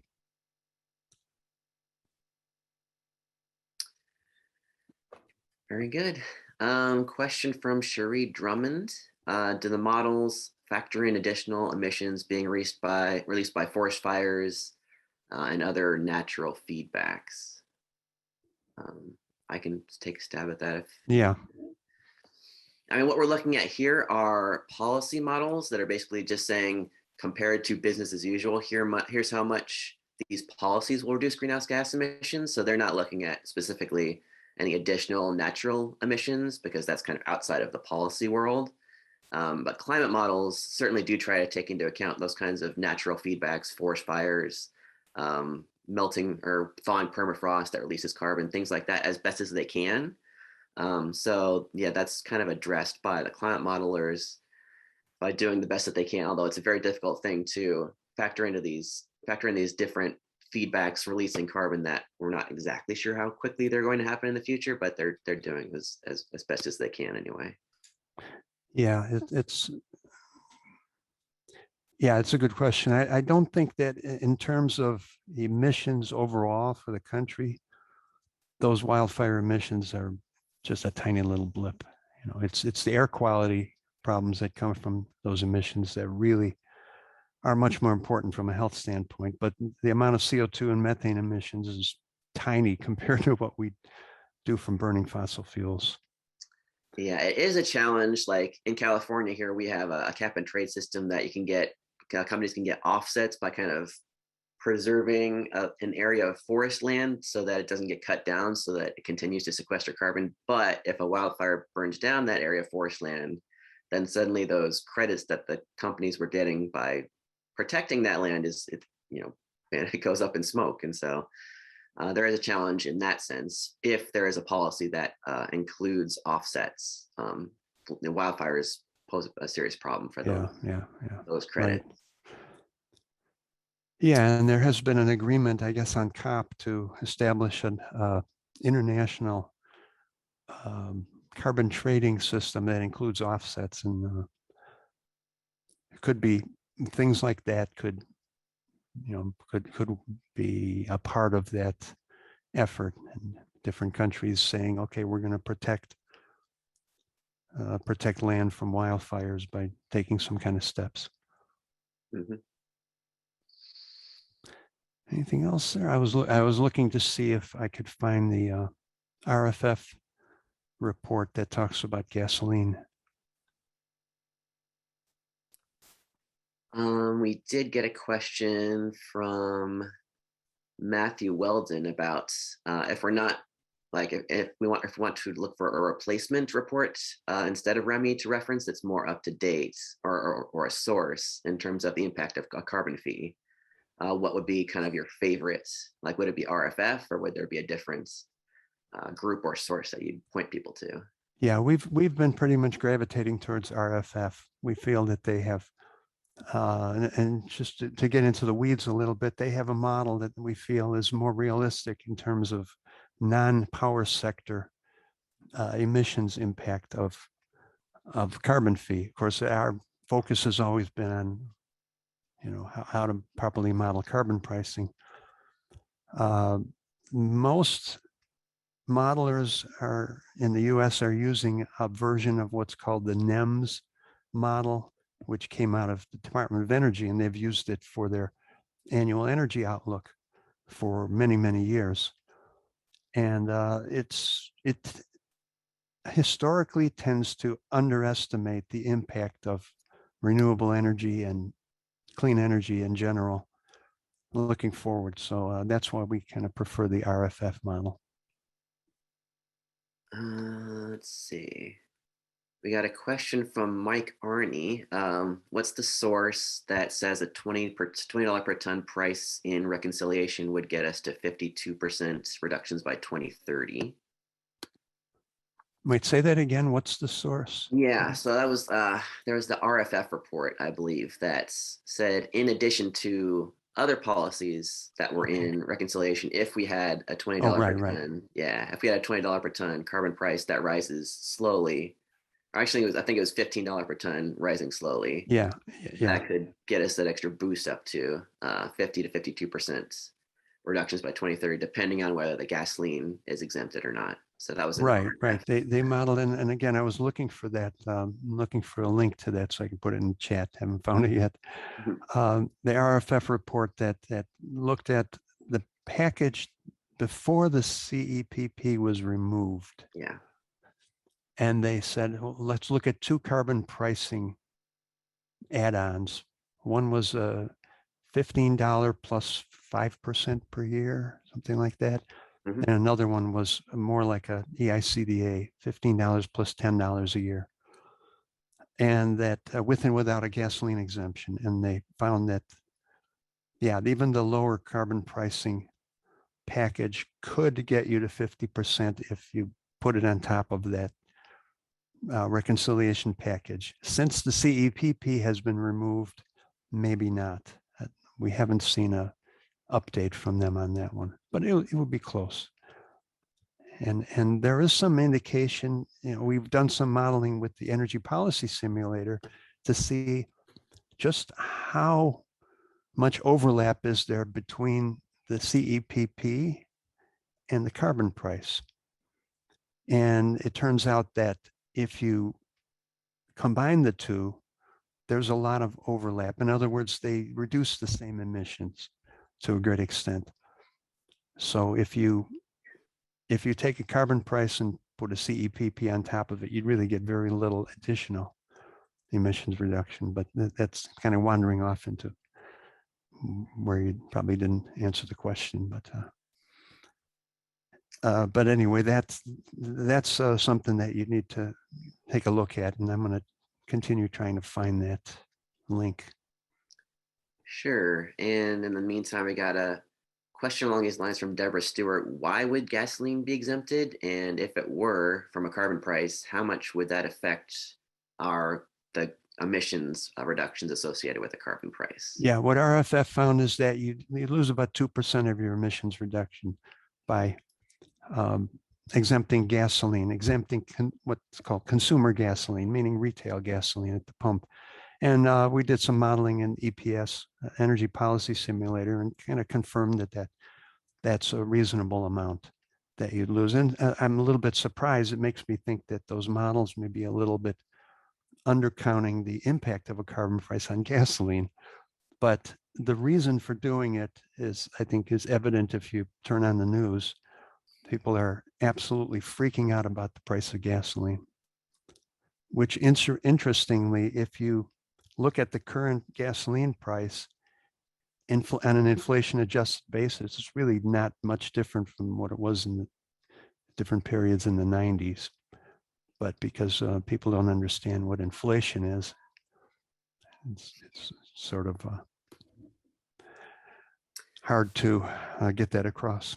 Yeah, so specifically what the RFF report found was that with the combination of policies, including the CEPP and the clean electricity and other technology tax credits, with a carbon tax, if it included the carbon tax similar to EICDA, if it included gasoline in there, then it would get us to 52% reductions by 2030. And if it exempted gasoline, then it would get us to 50% reductions by 2030. So they found that it wouldn't be a very big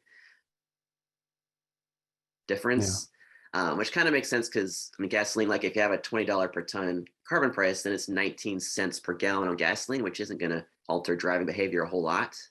So basically, they don't think it's a big difference in terms of the emissions reductions you get. I did see quite a few questions just about how these model predictions relate to other countries, if there's any models that include other countries, and if this is just US only, how is this, if you can explain a little bit about how it's meaningful if it doesn't include other countries. Well, there's been lots of modeling done on a global basis, not related to these legislative efforts, of course, in the US, although we'll probably see some more coming out of these global models now that the new COP has been completed. En-ROADS, of course, many of you are familiar with, is a global simulator that can give you some idea what certain policy options would do if they were adopted on a global basis. The only problem then with En-ROADS is that you're assuming that all countries adopt the same policy, which is not likely to happen. But no, the US is about 14 or 15% of global emissions right now, with China being around 25 or so percent. So if we were to reduce our emissions by 50% from where we are, if we were to reduce to net zero from where we are now, that reduces global emissions by 15%, which is substantial. And of course, we have to work hard with other countries. And one of the points that politically is important to make is that US leadership on this is really important. Not only US leadership, but removing the excuse that other countries have that they shouldn't have to do anything if the US doesn't. You know, we've heard this specifically coming out of Indonesia, one of the countries that has been particularly resistant to reducing emissions. And they say, why should we do anything if the US isn't? They pointed their finger directly at us. So that's why this kind of has a knock-on effect across the world if we were to go ahead and make this commitment. Yeah, I mean, it was difficult for the US delegation at COP26 because, you know, we hadn't passed any serious climate legislation yet. And so, you know, we've got these pledges, we're going to get 50% cuts by 2030. And, you know, other countries are saying, well, you know, what do you have to back that up? What are your policies that you've passed? And so it's really difficult for us to be a country showing leadership on climate change if we don't have the climate policies to back that up. And of course, as we discussed, if we had a border adjustment, that would encourage other countries through the financial means to do the same thing.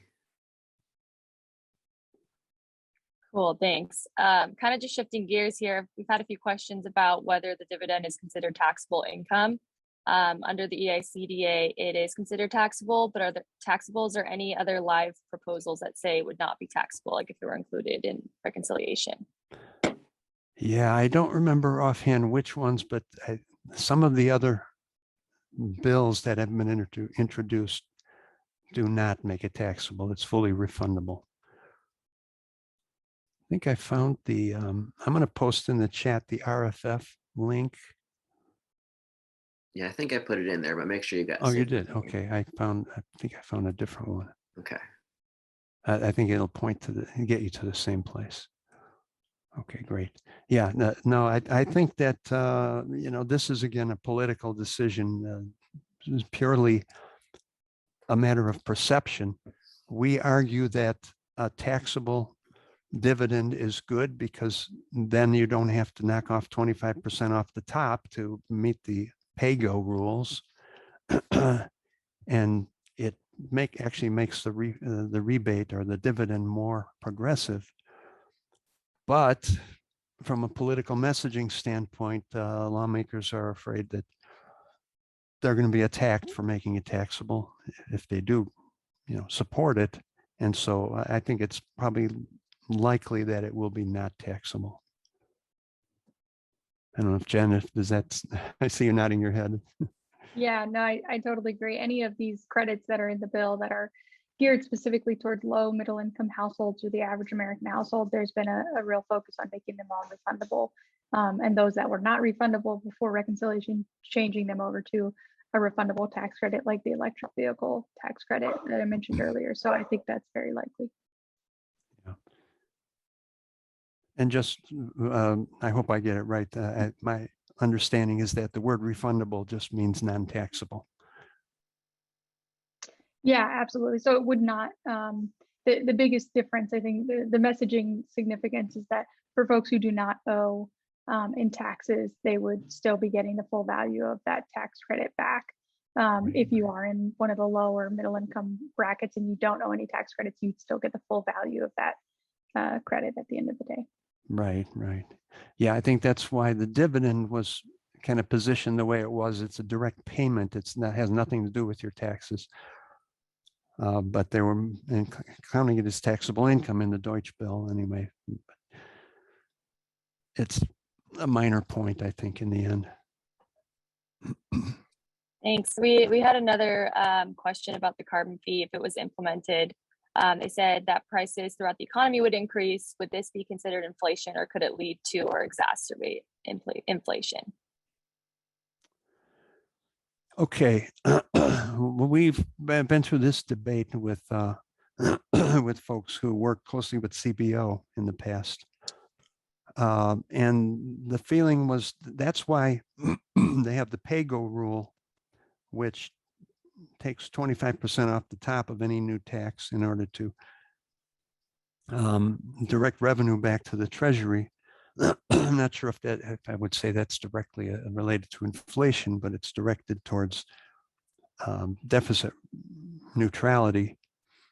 And that if you rebate the money back to households, except for the small amount that you may need for administrative costs, it's putting the money back into the economy. So the question of whether it would be inflationary is, in my mind, it shouldn't be, but that's something that if we had an economist on the call here on the seminar, we might get a better handle on.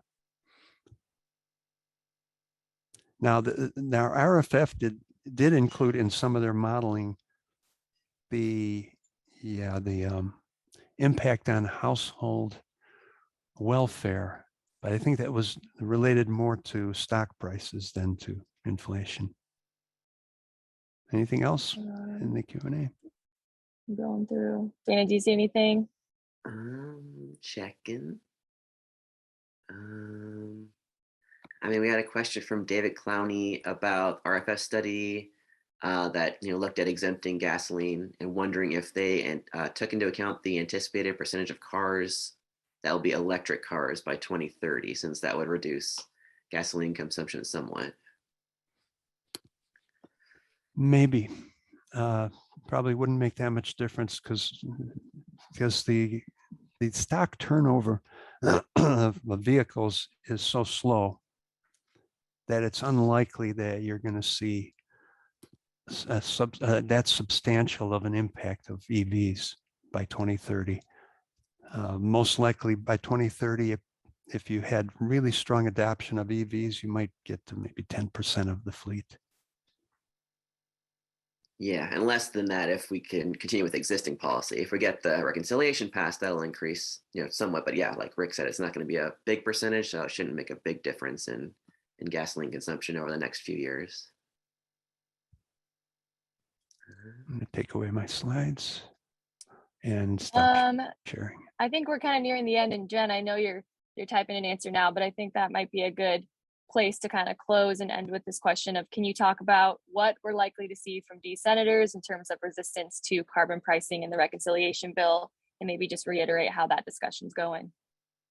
Yeah, definitely. So I think there's two sides, and we've seen this play out through the negotiations, but the more far left, the progressive side, and then the moderate Democratic side. So on the moderate Dem side, I think one of the major concerns on the bill overall is focusing on cost. It's focusing on impacts to average households and how this is going to impact their constituents. So I think on a carbon price, as I mentioned before, it's really important we lean into the dividend side of it. So carbon cash back, however you want to frame it, that's the real selling point for folks like Manchin, Cinema, Tester, some of the moderates, and of course, highlighting some of the things we've discussed, a consumer gasoline exemption, other provisions in place that's going to make it a little more palatable for those folks, but definitely highlighting more the dividend side of it, the fact that this will not burden households, and this is going to help us get to our emissions reduction targets without some of those negative consequences that we see in some other provisions. And then on the progressive side, I think really honing in on the fact that the administration came out and put out this big, really important goal of getting to that 50% reduction target, and we need to hit that, reminding them that 40% is not 50, and we have to get the full thing. This is really a historic opportunity here. So I think on the far left, really focusing on that goal and reminding them we need to get there, and then saying a carbon price is part of how we do that. The last note I'll give, and I think I've seen a few questions to this effect, is pinning a carbon price against CEPP or a methane fee or something like that. Just be very careful with that. CCL's position, we have been in all of the above approach for these policies. We were not opposed to the CEPP. We're not opposed to a methane fee. We think they can all work in tandem with one another. So I think that's an important message to communicate, because there are folks who really love one policy over the other, but a carbon price does not need to be competing against any of these. It can go along with them and just will fill that gap to make sure we get to the 50%, which is so critically important. Awesome. Thank you, Jen. Well, that concludes our session. Thank you all for attending, and thank you to our wonderful Q&A help, and to Rick, Dana, Jen, and everybody else on our government affairs team for your help, and for all that have attended. Again, this is being recorded. It'll be posted on our YouTube channel, and you can find the slides on CCL Community as well. Thank you all.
Thank you for listening to this episode of Citizens Climate Lobby's training program. You can tune into more episodes anywhere podcasts are available. Inspired by what you heard today? Join Citizens Climate Lobby to advocate for bipartisan climate solutions. Go to community.citizensclimate.org to find more trainings, resources, your local chapter, national action teams, discussion forums, and more. Be sure to like our Facebook page and follow us on Twitter and Instagram @CitizensClimate. We also invite all of our listeners to subscribe to our YouTube channel for more inspiration. And together, we are creating the political will for a livable world.